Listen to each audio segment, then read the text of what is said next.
I'm on the way to office and Mumbai is raining heavily as usual. The whole area looks so beautiful. Nature has given, I think, a special boon to Mumbai city. The whole city is in Ganpati festivity mood. Today is fourth day of Ganpati arrival of this year. Rains, though bit traffic is there.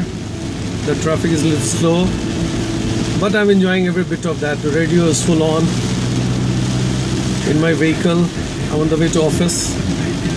That's why I love this city, and everybody loves this city, and nobody wants to leave the city despite of little challenges we have. We enjoy every moment. I think the rain will continue till mid of September. 5th September is 10th day of Ganpati. That day rain has to be there.